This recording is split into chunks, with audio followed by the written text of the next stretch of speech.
Alpha Blondie FM. Alpha Blondie, toutes les musiques qu'on aime. Radio Libre, Radio Libre, Radio Libre, Radio Libre, Radio Libre, Radio Libre, Radio Libre, Radio Libre.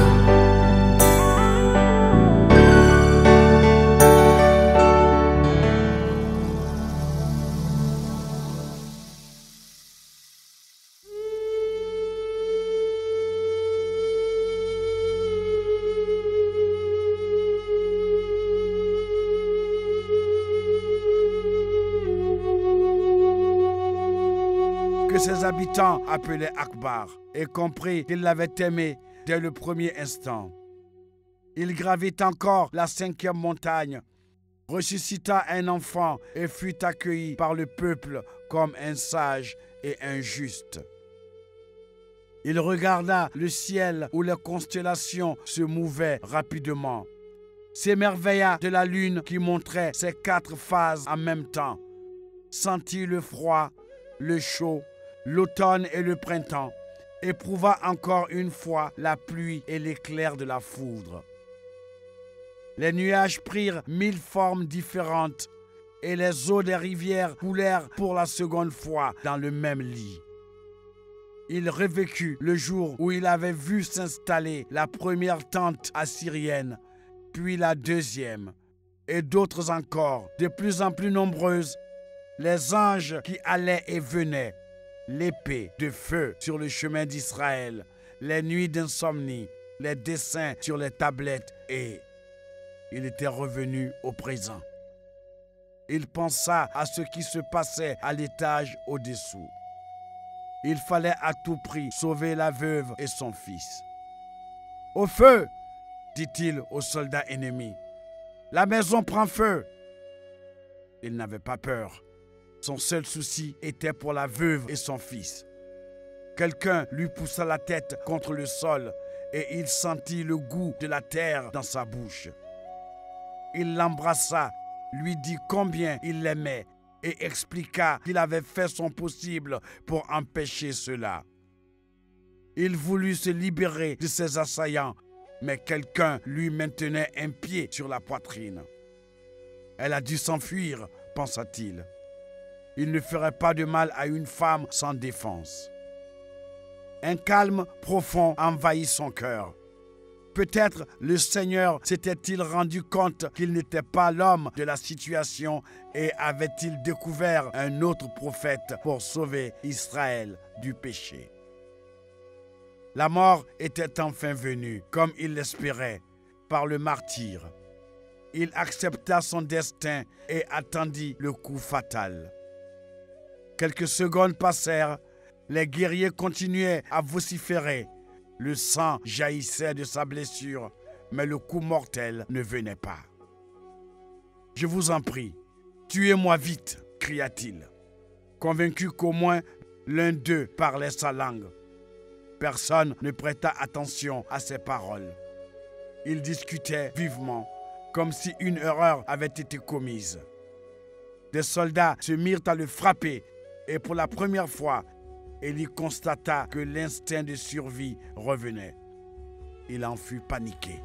« Je ne peux pas désirer la vie plus longtemps, pensa-t-il désespéré, parce que je ne sortirai pas vivant de cette pièce. » Mais rien ne se passait. Le monde paraissait s'éterniser dans cette confusion de cris, de bruit et de poussière. Le Seigneur avait peut-être agi comme il l'avait fait avec Josué, arrêtant le temps en plein milieu du combat. C'est alors qu'il entendit les cris de la femme en dessous. Dans un effort surhumain, il parvint à repousser un garde et à se lever, mais il fut aussitôt rejeté à terre. Un soldat lui frappa la tête et il s'évanouit. Quelques minutes plus tard, il recouvra ses esprits. Les Assyriens l'avaient traîné dans la rue. Encore étourdi, il leva la tête. Toutes les maisons du quartier étaient en flammes.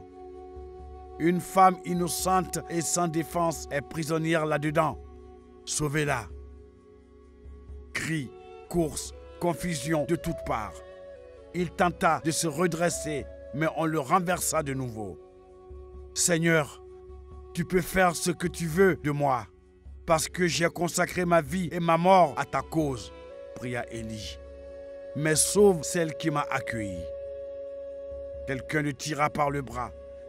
Viens voir, dit l'officier assyrien qui connaissait sa langue. Tu l'as bien mérité.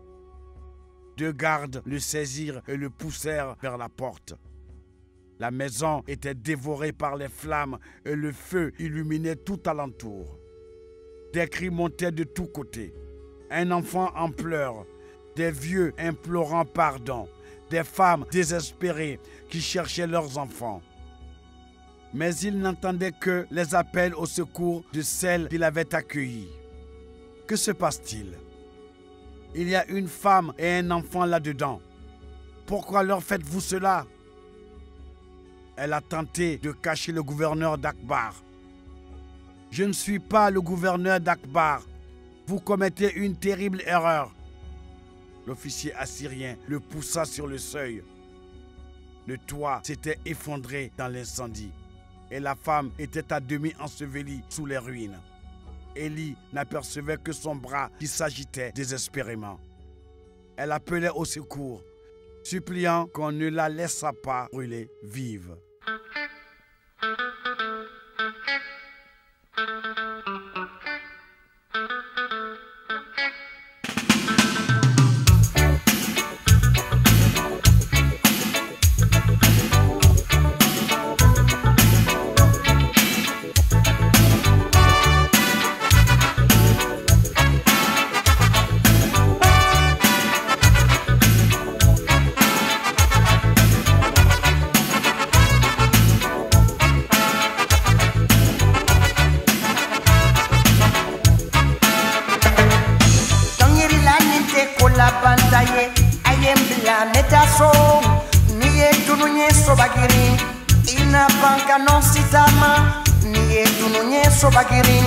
Ina banka non sitama, meta maro sene, meta gaba sene, meta ku sene, meta woso sene, ani barana foro, banana koyo, barana foro, banana koyo, kalo sala kalo masaya, daraka garanti, kalo sala kalo masaya, tere la garanti. Kalo sala kalo masa sula garanti meta maro sene meta gaba sene meta ku sene meta woso sene ani barana foro banana koyo barana foro banana koyo.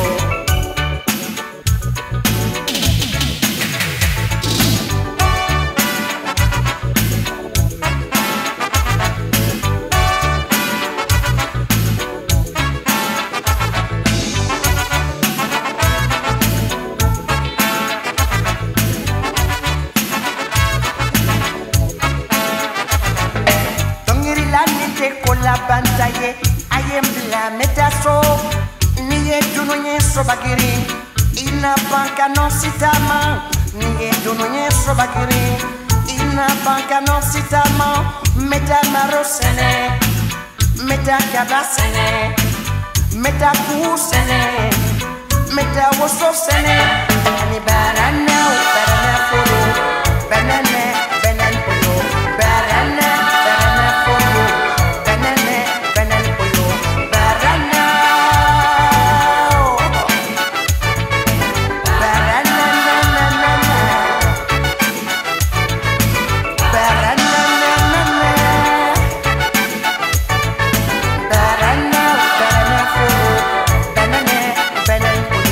Barana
Pourquoi m'épargnez-vous et lui faire cela ?»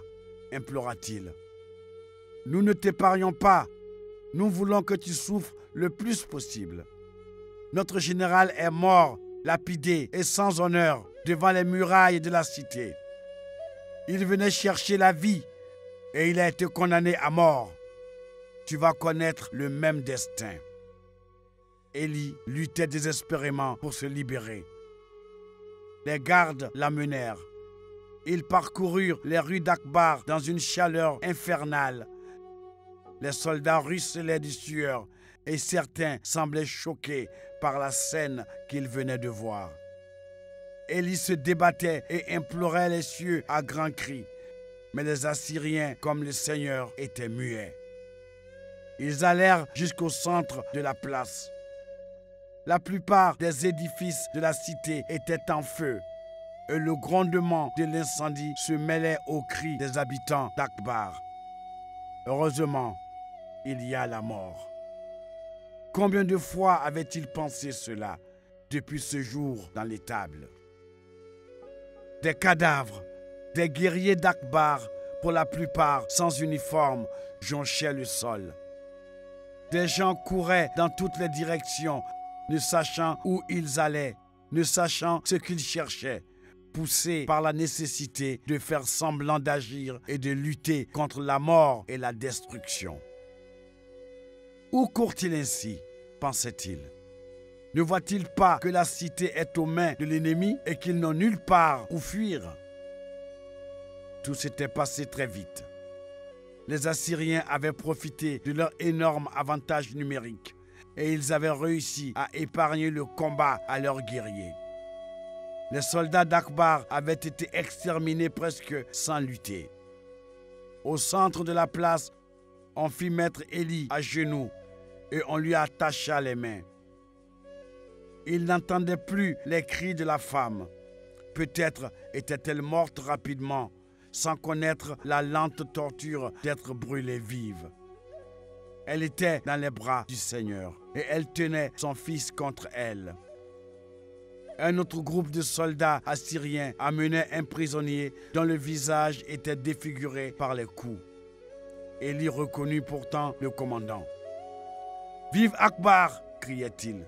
« Longue vie à la Phénicie et à ses guerriers qui se battent contre l'ennemi durant le jour. Mort aux lâches qui attaquent dans l'obscurité. » Le commandant eut à peine le temps de terminer sa phrase. L'épée d'un général assyrien s'abattit et sa tête roula à terre. « Cette fois, c'est mon tour, » se dit Élie. « Je la retrouverai au paradis et nous nous promènerons main dans la main. » C'est alors qu'un homme s'approcha et se mit à discuter avec les officiers. C'était un habitant d'Akbar, un habitué des réunions sur la place. Élie se souvenait qu'il l'avait aidé à résoudre un grave problème avec un voisin. Les Assyriens discutaient de plus en plus fort et le montraient du doigt. L'homme s'agenouilla, baisa les pieds de l'un d'entre eux, tendit les mains en direction de la 5e montagne et pleura comme un enfant. La fureur des Assyriens sembla diminuer. La conversation paraissait interminable.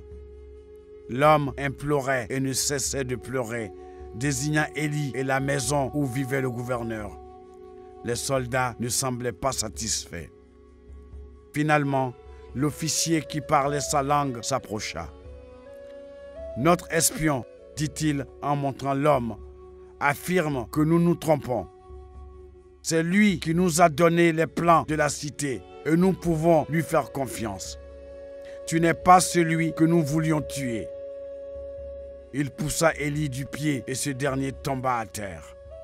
« Il prétend que tu vas partir en Israël pour renverser la princesse qui a usurpé le trône. C'est vrai ?» Élie ne répondit pas. « Dis-moi si c'est vrai, » insista l'officier. « Et tu pourras t'en aller et retourner chez toi à temps pour sauver cette femme et son fils. » Oui, c'est la vérité. Peut-être le Seigneur l'avait-il entendu et l'aiderait-il à les sauver. Nous pourrions t'amener en captivité à Tyr et à Sidon, poursuivit l'officier. Mais nous avons encore beaucoup de batailles à mener et tu serais un fardeau. Nous pourrions exiger une rançon, mais à qui?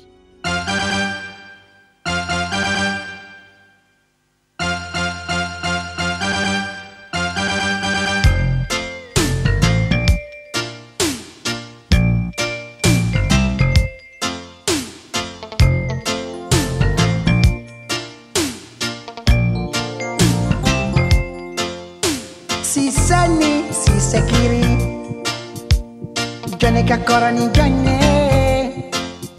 Si sani, si sefon, jone kakorani jone. Ibe jon bintu mine, isiri juru bebo o bintu lela. Ibe jon baji mina, wibe tunu o baji lela. Moga file ni masa ko be jurubila. Moga ni masa ko be jurubila. Moga ni masa ko be jurubila. Moga ni masa ko be jurubila. Kana yele fientoma, kana yele fatoma, kana yele fretanuma, kana yele fandoma, moga fle ni masa ko be jurubila. Moga ni masa ko be jurubila.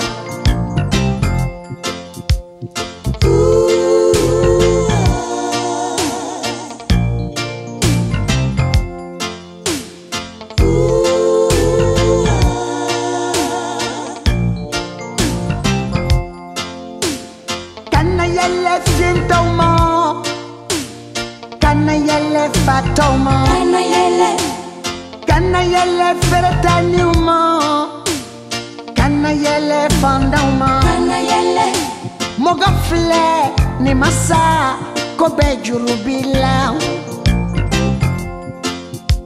Moga ni masa ko be jurubila. Moga ni masa ko be jurubila. Moga ni masa ko be jurubila. Si sani si sekiri,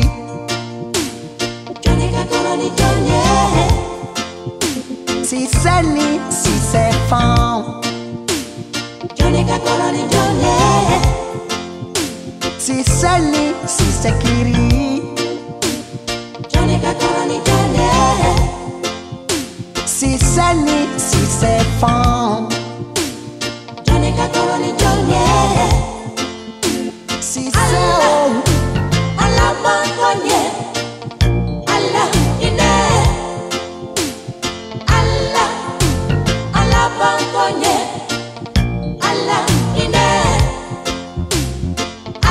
Johnny la bala,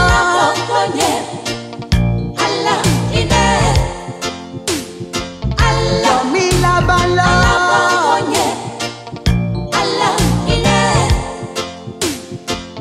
Johnny la bala.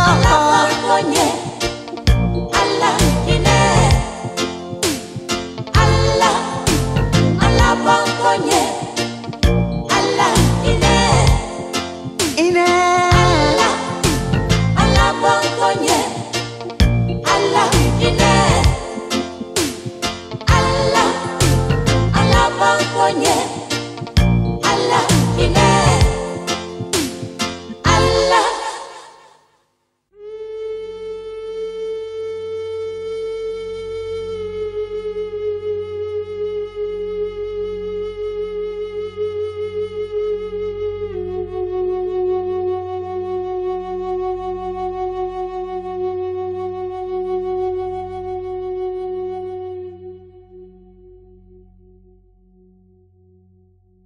Tu es un étranger, même dans ton pays.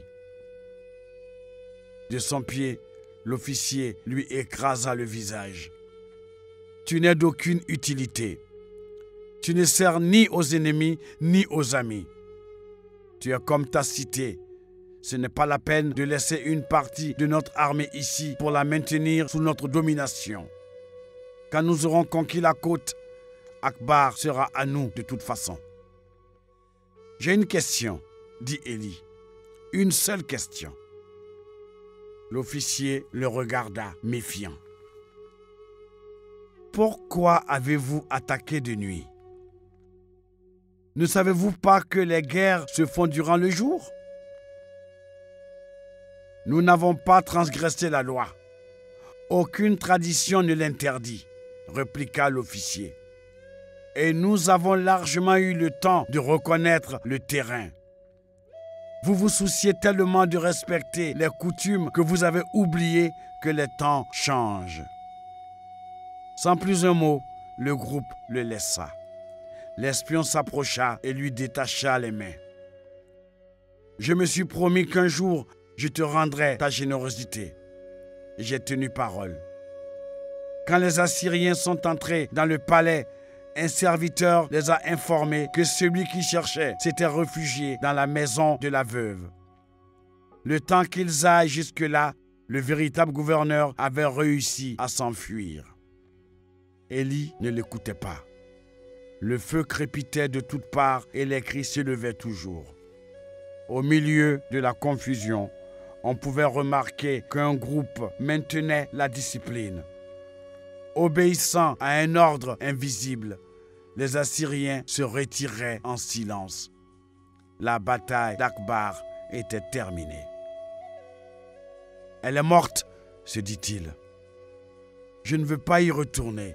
Elle est déjà morte. Ou bien un miracle l'a sauvée et elle viendra me retrouver. » Son cœur, cependant, lui commandait de se lever et d'aller jusqu'à la maison où ils habitaient.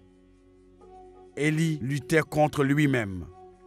Ce n'était pas seulement l'amour d'une femme qui était en jeu à ce moment-là, mais toute sa vie, sa foi dans les desseins du Seigneur, le départ de sa cité natale, l'idée qu'il avait une mission et qu'il était capable de l'accomplir.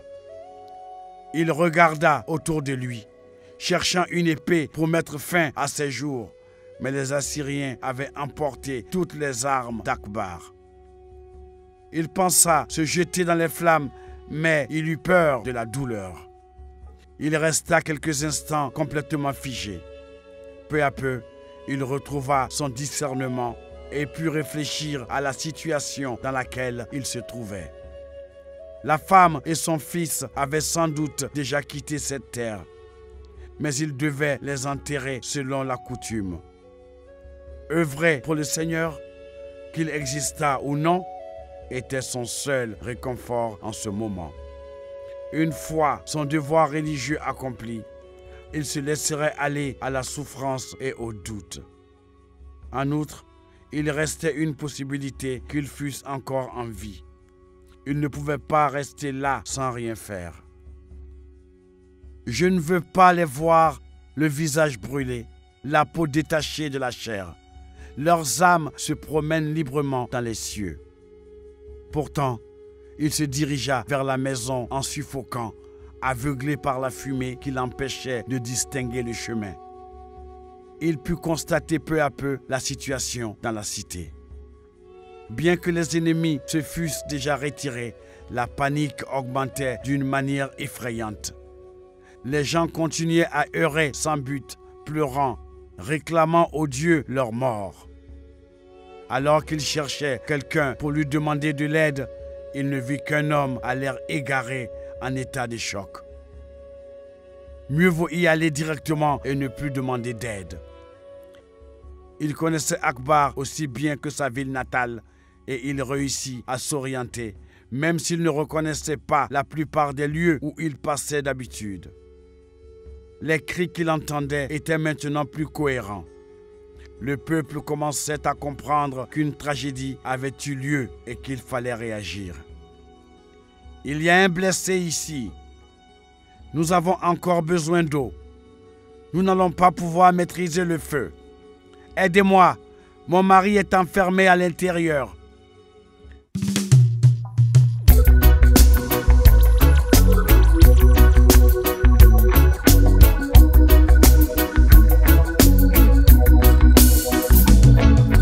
Tu sais, la planète est un village. Ici, mon frère, on est juste de passage.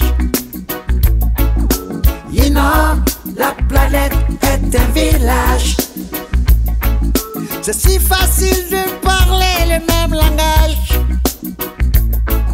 Pourquoi chercher des poux dans la tête des papous?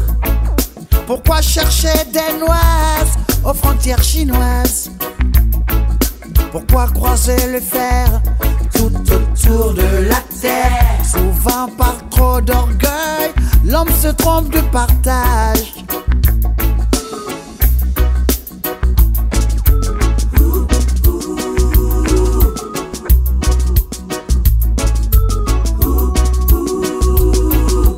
Tu sais, la planète est un village. Ici, mon frère, on est juste de passage. You know, la planète est un village. C'est si facile de parler le même langage.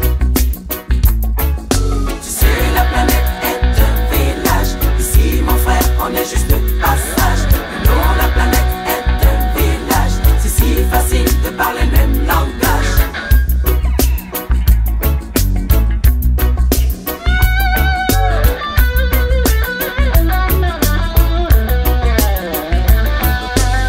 Mais pourquoi régler ses comptes en sortant les fusils? Il n'y a pas de honte à changer d'avis. Peu importe la différence de couleur, de culture. Faire preuve de tolérance, c'est le combat le plus pur. Oh Lord, et ça, j'en suis sûr. Tu sais, la planète est un village. Ici, mon frère, on est juste de passage. You know, la planète est un village. C'est si facile de parler le même langage.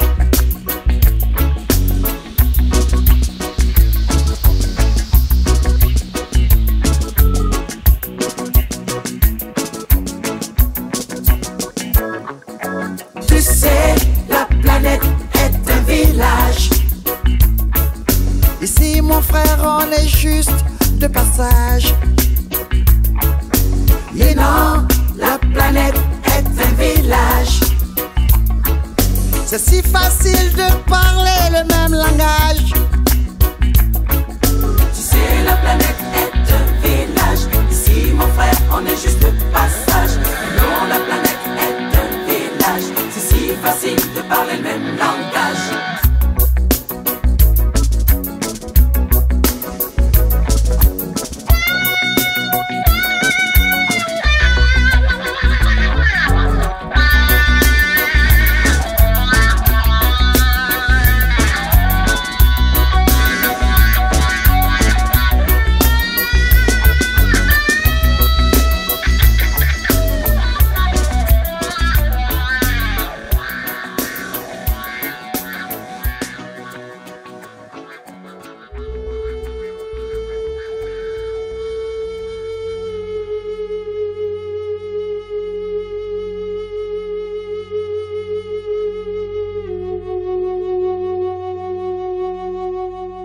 Il atteignit l'endroit où, des mois plus tôt, il avait été reçu et hébergé comme un ami. Une vieille était assise au milieu de la rue, non loin de la maison, complètement nue. Élie voulut lui venir en aide, mais elle le repoussa. « Elle est en train de mourir », s'écria la vieille. « Fais quelque chose, ôte ce mur qui l'écrase. » Et elle se mit à pousser des cris hystériques. Élie l'attrapa par les bras et la repoussa, car ses hurlements l'empêchaient d'entendre les gémissements de la femme. Autour de lui, tout n'était que désolation. Toits et murs s'étant effondrés. Il lui était difficile de savoir où exactement il l'avait aperçu pour la dernière fois. Les flammes avaient diminué, mais la chaleur était encore insupportable. Il franchit les décombres qui couvraient le sol et gagna l'endroit où, auparavant, se trouvait la chambre de la femme. Malgré la confusion au dehors, il put distinguer un gémissement. C'était sa voix. Instinctivement, il secoua la poussière de ses vêtements, comme pour arranger son apparence. Il resta silencieux, cherchant à se concentrer. Il entendait le crépitement du feu, les appels au secours de gens enterrés dans les maisons voisines, et il avait envie de leur dire de se taire, car il avait besoin de savoir où se trouvaient la femme et son fils. Très longtemps après, il entendit de nouveau du bruit. Quelqu'un grattait le bois qui se trouvait sous ses pieds. Il s'agenouilla et commença à creuser comme un fou. Il retourna la terre, les pierres et le bois. Finalement, sa main toucha quelque chose de chaud. C'était du sang. « Ne meurs pas, je t'en prie, » supplia-t-il. « Laisse les débris sur moi, » dit la voix. « Je ne veux pas que tu voies mon visage.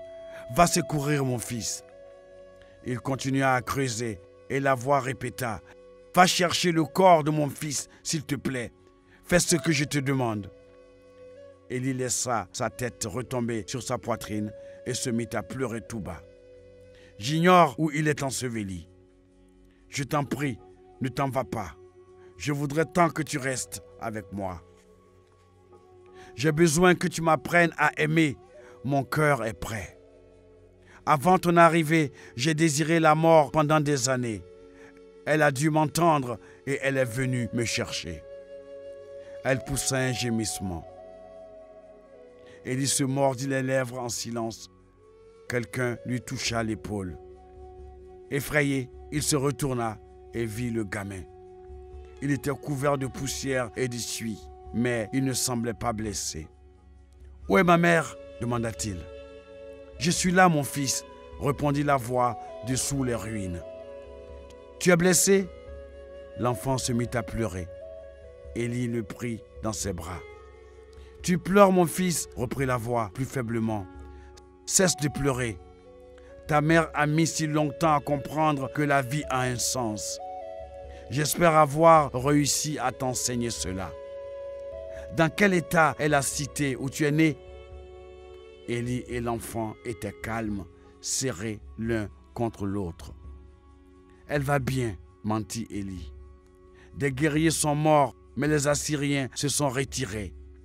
Ils cherchaient le gouverneur pour venger la mort d'un de leurs généraux. » De nouveau, le silence. Et de nouveau, la voix de plus en plus faible. « Dis-moi que ma cité est sauve. » Élie devina qu'elle allait passer d'un instant à l'autre.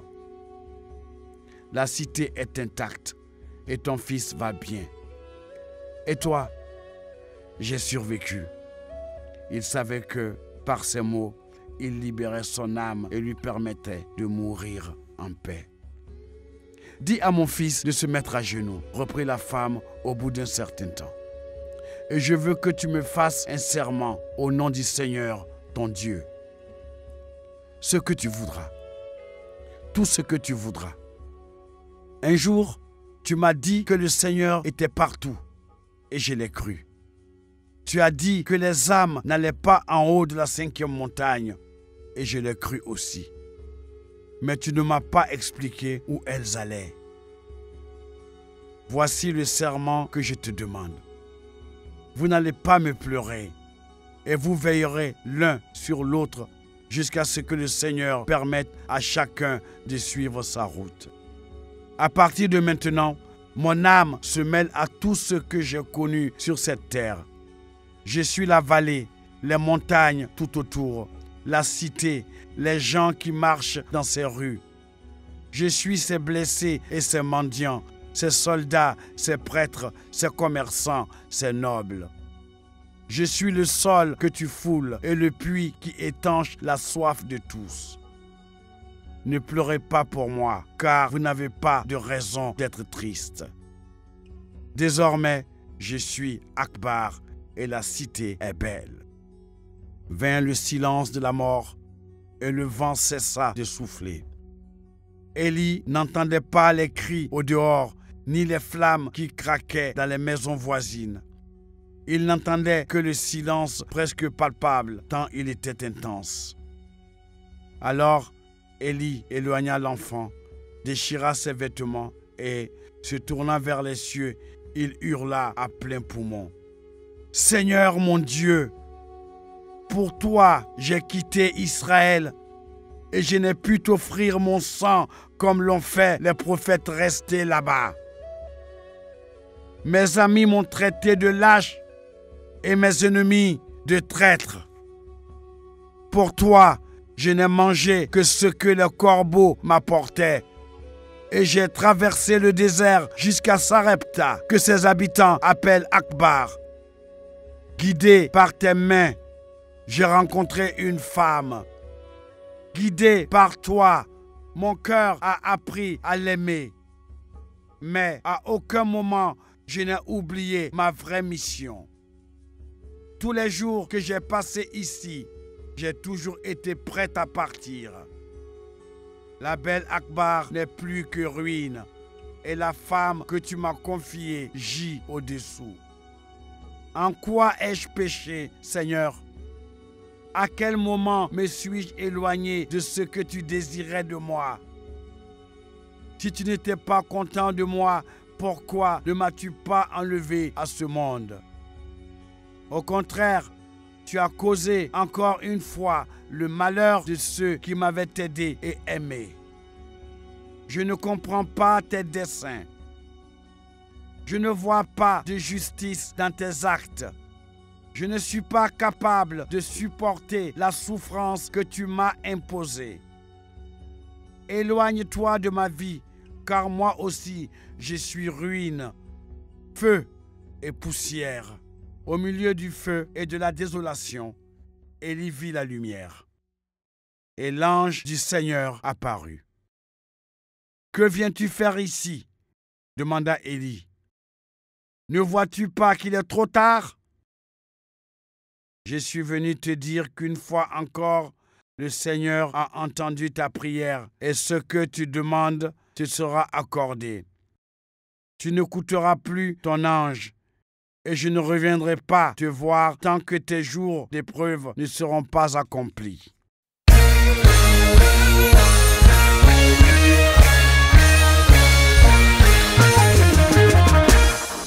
I'm ready. Jésus me donne tout. Jésus me donne tout. Jésus me donne tout. Jésus m'a tout donné. Jésus me donne tout. Jésus me donne tout. Jésus me donne tout. Jésus m'a tout donné. I got the sky and the twilight. I got the sunlight and the rainbow in the sky. I got the seasons, the divine horizon. God is by my side. He dries the tears from my eyes. Jésus me donne tout. Jésus me donne tout. Jésus me donne tout. Jésus m'a tout donné. Jésus me donne tout. Jésus me donne tout. Jésus me donne tout. Jésus m'a tout donné. Il essuie mes larmes et purifie mon âme.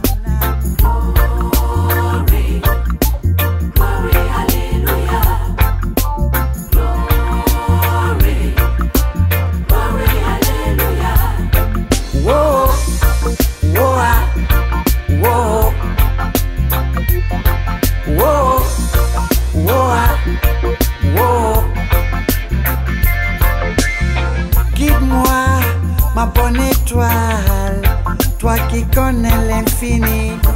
Glory, glory, hallelujah. Glory, glory, hallelujah.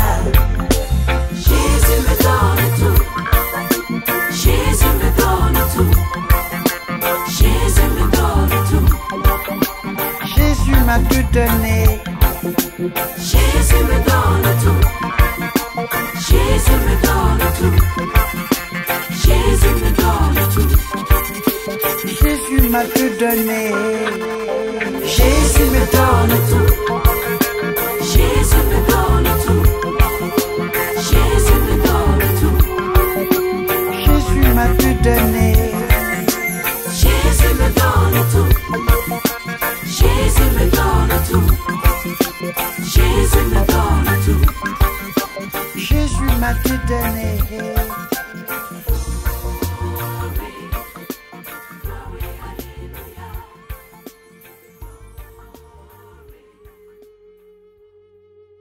L'enfant trébucha sur un corps et poussa un cri. C'était celui du grand prêtre. Il avait le bras et les jambes mutilés, mais il était encore vivant et gardait les yeux fixés sur le sommet de la 5e montagne. Tu vois, les dieux phéniciens ont remporté la bataille céleste, dit-il avec difficulté, mais d'une voix calme. Le sang coulait de sa bouche. Laisse-moi mettre fin à ta souffrance, répondit Élie. La douleur ne signifie rien auprès de la joie d'avoir accompli mon devoir. Ton devoir était-il de détruire une cité d'hommes justes? Une cité ne meurt pas. Seuls meurent ses habitants et les idées qu'ils portaient en eux. Un jour, d'autres viendront à Akbar. Ils boiront son eau et la pierre de son fondateur sera polie et gardée par de nouveaux prêtres. Va-t'en, ma douleur prendra fin bientôt, tandis que ton désespoir durera le reste de ta vie. Le corps mutilé respirait avec difficulté et Élie le laissa. À cet instant, un groupe de gens, hommes, femmes et enfants, accourut vers lui et l'entoura. « C'est toi !» criait-il. « Tu as déshonoré ton pays et tu as apporté la malédiction sur notre cité. Que les dieux en soient témoins, qu'ils sachent qui est le coupable. » Les hommes le bousculaient et le secouaient par les épaules. L'enfant le protégea de ses mains et disparut. Les gens frappaient Élie au visage, sur la poitrine, dans le dos, mais lui ne pensait qu'à l'enfant. Il n'avait même pas réussi à le garder près de lui. La correction ne dura pas très longtemps. Peut-être étaient-ils tous fatigués de tant de violence. Élie tomba à terre. « Va-t'en d'ici !» lança quelqu'un. « Tu as rétribué notre amour de ta haine. » Le groupe s'éloigna. Il n'avait pas la force de se relever. Quand il parvint à se remettre de la honte éprouvée, il n'était plus le même homme. Il ne voulait ni mourir, ni continuer à vivre. Il ne voulait rien. Il n'avait ni amour, ni haine, ni foi. Il fut réveillé par le contact d'une main sur son visage. Il faisait encore nuit, mais la lune n'était plus dans le ciel. « J'ai promis à ma mère que je veillerai sur toi, » dit le gamin. « Mais je ne sais pas quoi faire. Retourne dans la cité. Les gens sont bons et quelqu'un t'accueillera. Tu es blessé. Je dois soigner ton bras. Peut-être qu'un ange apparaîtra et me dira quoi faire. Tu es ignorant. Tu ne sais rien de ce qui se passe, » s'écria Élie. « Les anges ne reviendront plus parce que nous sommes des gens ordinaires et tout le monde est faible devant la souffrance. Quand surviennent les tragédies, les gens ordinaires doivent se débrouiller par leurs propres moyens. » Il respira profondément et tenta de se calmer. Cela n'avançait à rien de discuter. Comment es-tu arrivé jusqu'ici? Je ne suis pas parti. Alors, tu as vu ma honte. Tu as vu que je n'avais plus rien à faire à Akbar. Tu m'as dit que toutes les batailles servaient à quelque chose, même celles que nous perdons.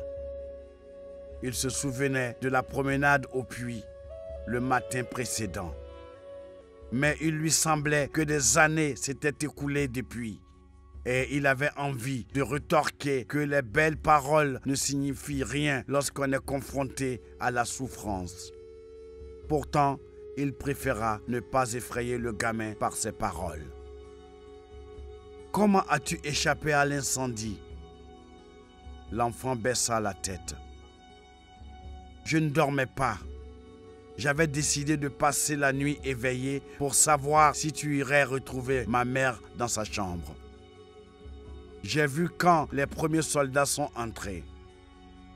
Élie se leva et se mit en marche. Il cherchait le rocher devant la 5e montagne où, un après-midi, il avait assisté au coucher du soleil avec la femme. Je ne dois pas y aller, pensa-t-il. Je serai encore plus désespéré. Mais une force l'attirait dans cette direction. Une fois arrivé, il pleura amèrement. Comme la cité d'Akbar, l'endroit était marqué par une pierre, mais il était le seul dans toute cette vallée à en comprendre la signification. Elle ne serait pas honorée par de nouveaux habitants, ni polie par des couples découvrant le sens de leur amour. Il prit l'enfant dans ses bras et s'endormit. « J'ai soif et j'ai faim, » dit l'enfant à Élie, à peine éveillé. « Nous pouvons aller chez les bergers qui vivent près d'ici. Rien n'a dû leur arriver parce qu'ils n'habitaient pas à Akbar. Nous devons restaurer la cité. Ma mère a dit qu'elle était Akbar. » Quelle cité? Il n'y avait plus de palais, ni de marché, ni de murailles. Les gens de bien s'étaient transformés en brigands et les jeunes soldats avaient été massacrés. Les anges ne reviendraient plus, mais c'était le cadet de ses soucis. Yeah.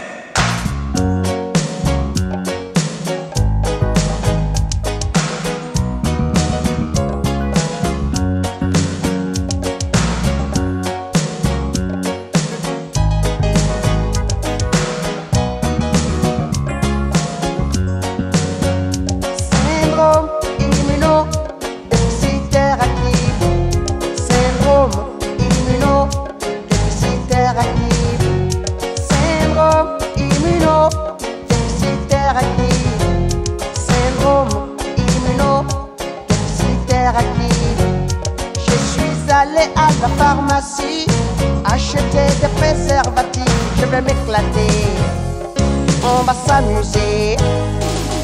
Confiance d'accord, mais prudence d'abord. Il y a la panique à bord.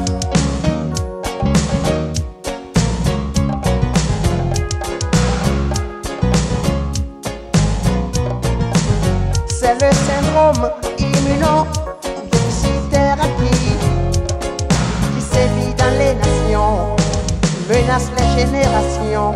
Faisons attention.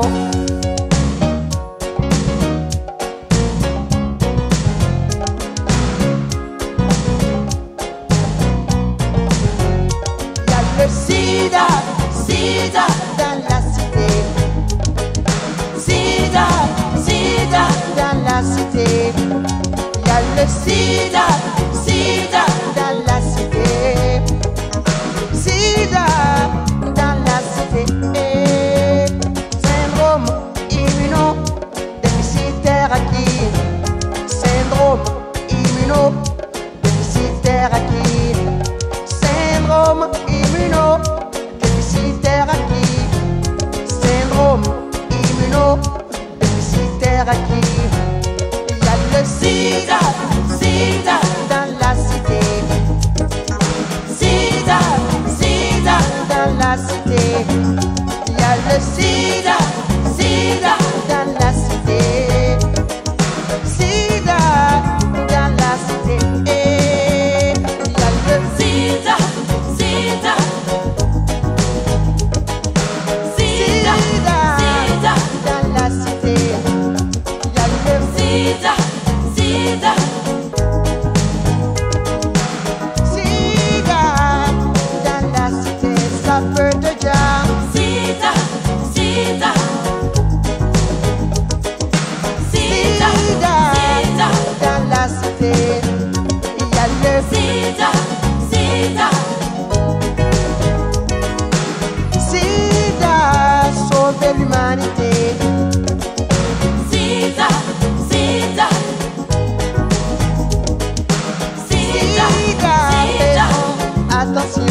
Tu trouves que la destruction, la douleur, les morts de la nuit dernière ont un sens?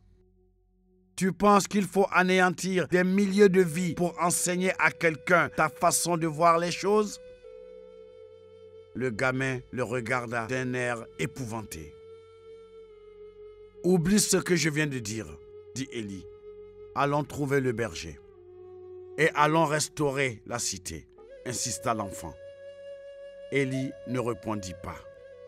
Il savait qu'il ne parviendrait plus à imposer son autorité au peuple qui l'accusait d'avoir apporté le malheur. Le gouverneur s'était enfui. Le commandant était mort. Tyr et Sidon tomberaient probablement bientôt sous la domination étrangère. La femme avait peut-être raison. Les dieux changeaient toujours et cette fois, c'était le Seigneur qui était parti. « Quand retournerons-nous là-bas » interrogea de nouveau l'enfant. Élie le prit par les épaules et se mit à le secouer violemment. « Regarde derrière toi. Tu n'es pas un ange aveugle, mais un gamin désireux de surveiller ce que faisait sa mère. Qu'est-ce que tu vois? Tu as remarqué les colonnes de fumée qui montent dans le ciel? Tu sais ce que cela signifie? Tu me fais mal. Je veux partir d'ici.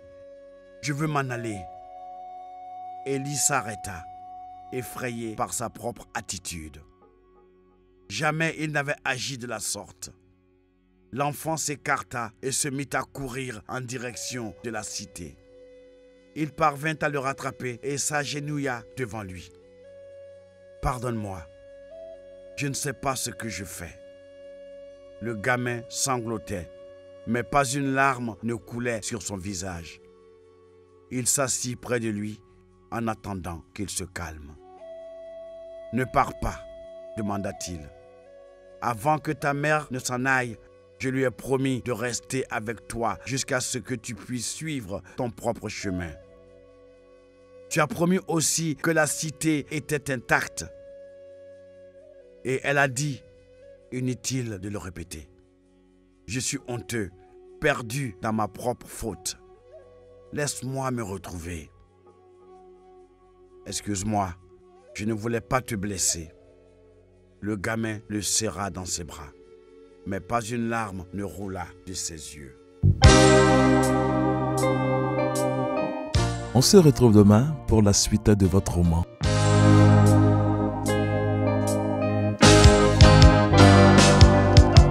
Non, Dieu dit non. Non, Dieu dit non. Non, Dieu dit non. Dieu dit non à la guerre. Non, Dieu dit non. Non, Dieu dit non. Non, Dieu dit non. Dieu dit non à la guerre. Au nom des enfants de la terre, sur qui plane la misère, enterrons les haches de guerre, impératif humanitaire. Celui qui règne par l'épée périra par l'épée, l'éternelle flamme de la géhenne, pour les méchants pleins de haine. Give peace a chance, give peace a chance, give peace a chance, let's all give peace a chance. Give peace a chance, give peace a chance, give peace a chance, let's all give peace a chance.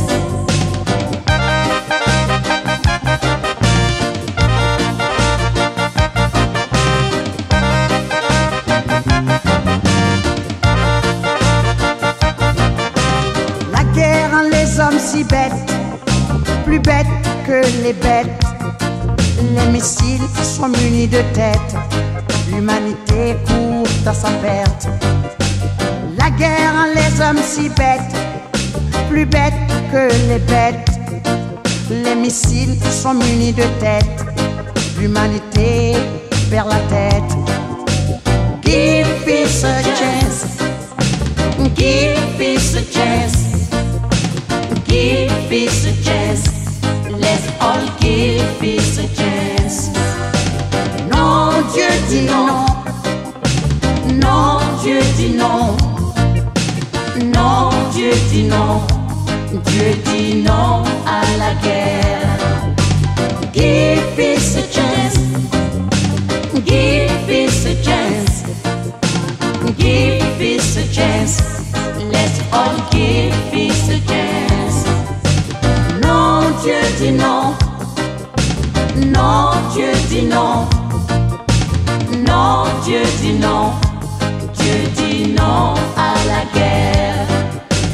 Give peace a chance. Give peace a chance. Give peace a chance. Let's all give peace a chance. Non, Dieu dit non. Oui, Non, Dieu dit non. Non, Dieu dit non. Dieu dit non à la guerre. Give peace a chance. Give peace a chance. Give peace a chance. Let's all give peace a chance. Non, Dieu dit non. non, non, non. Non, Dieu dit non. Non, Dieu dit non.